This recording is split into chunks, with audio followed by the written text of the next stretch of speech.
Hello friend, চলো তোমাদের সাথে আজকে শেয়ার করে নিই বাড়িতেই তোমরা কিভাবে ঝটপট কেএফসি চিকেন স্টাইল চিকেন বানাতে পারবে।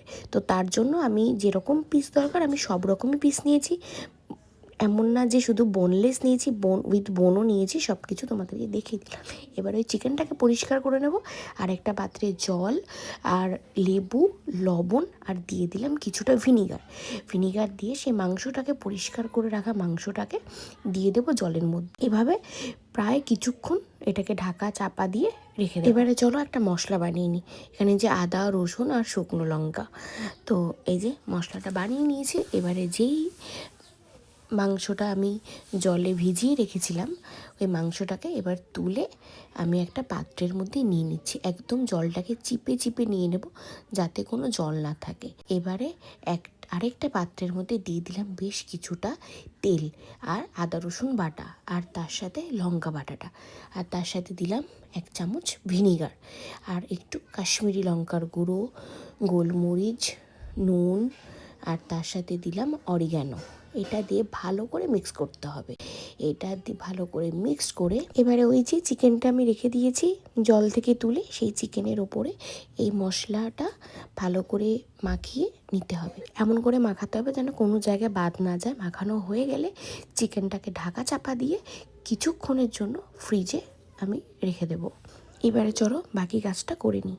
তো আরেকটা পাত্রের মধ্যে একটা ডিম ফাটিয়ে দিলাম, তার মধ্যে দিলাম স্বাদ মতো লবণ, গোলমরিচ গুঁড়ো আর একটু কর্নফ্লাওয়ার। সেটা দিয়ে ভালোভাবে মিক্স করে নিতে হবে যাতে কোনো দলা ভাব না থাকে। তারপরে চলে আসি আরেকটা পাত্রে।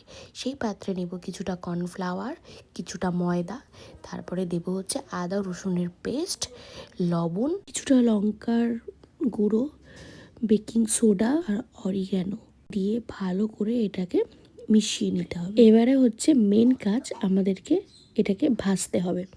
তো তার জন্য এই যে মিশ্রণটা করলাম, তো তার মধ্যে একটু হালকা করে জল দিয়ে দিতে হবে, একদম হালকা ছিটিয়ে।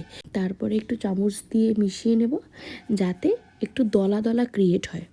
তো তারপরে কড়াই বসিয়ে দিয়েছি, কড়াই বসিয়ে দিয়ে একদম তেলকে হাই ফ্লেমে গরম করতে হবে। তারপরে প্রথমে ওই ডিমের ব্যাটারে চোবাতে হবে, তারপরে এই ময়দা আর কর্নফ্লাওয়ারের মধ্যে দিতে হবে। দেখো এবারে ছেড়ে দিলাম হচ্ছে আমি তেলে। এরকম ভালো করে প্রথমে হালকা করে ফ্রাই করে নিতে হবে, তারপরে আরেকবার ফ্রাই করতে হবে, মানে দুবার ফ্রাই করলে বেশ ব্যাপারটা ক্রিপসি হবে। এই দেখো আমি তো একদম সবগুলোকে ভেজে নিয়েছি, এবারে আরেকবার করে ভাজার ফালা। তো এই যে দিয়ে দিলাম কড়াইতে। আর আমি তো ততক্ষণ ভাবছি কখন আমি প্লেটে সার্ভ করব, কারণ আমার দেখেই জিভে জল চলে আসে। উপরটা একদম ক্রিপসি আর ভেতরটা হয়েছিল একদম জুসি। তোমরা এভাবে একবার ট্রাই করে দেখো, তোমাদেরও ডেফিনেটলি ভীষণ ভালো লাগবে। চলো আজ তবে আসি, টাটা।